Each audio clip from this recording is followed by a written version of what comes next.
6 दिसंबर 1956 हमारे दुखी कष्टी हीन दिनों के मुक्ति के मसीहा डॉक्टर बाबा साहब आम्बेडकर हम सब में से इस दुनिया से चल बसे।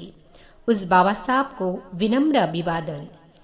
पर अगर बाबा साहब इस दुनिया में और कुछ दिन रहते तो इस दुनिया को नया प्रकाश मिला होता, क्योंकि जब मनुष्य को मनुष्य बन के जीने का हक ही इस व्यवस्था ने नकारा था, ऐसे मनुष्य का आत्मविश्वास नष्ट हुआ था।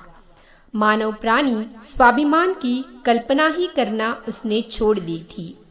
ऐसे ही परिस्थिति में 14 अक्टूबर 1956 को डॉक्टर बाबा साहब ने हमें बौद्ध धम्म से हमारी पहचान कराई और मानव को न्याय, स्वातंत्र, समता, बंधुता इस मूल्यों के भावनाओं मन में जागृत कराया।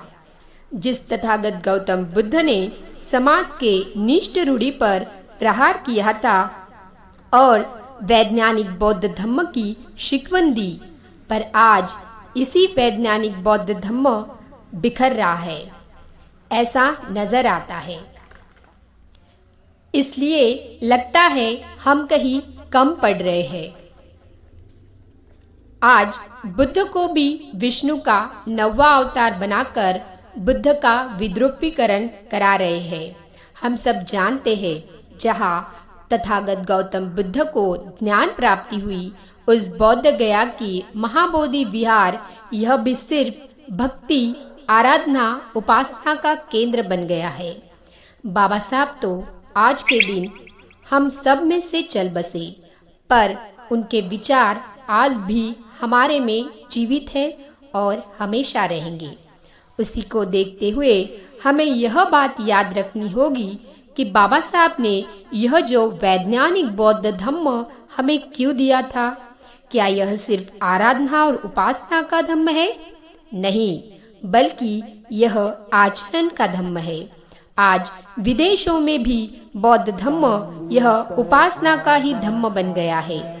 इसीलिए डॉक्टर बाबा साहब के दूरदृष्टि से और सखल अध्ययन करके बाबा साहब ने वैज्ञानिक बौद्ध धम्म इस पूरे विश्व के लोगों को दिया।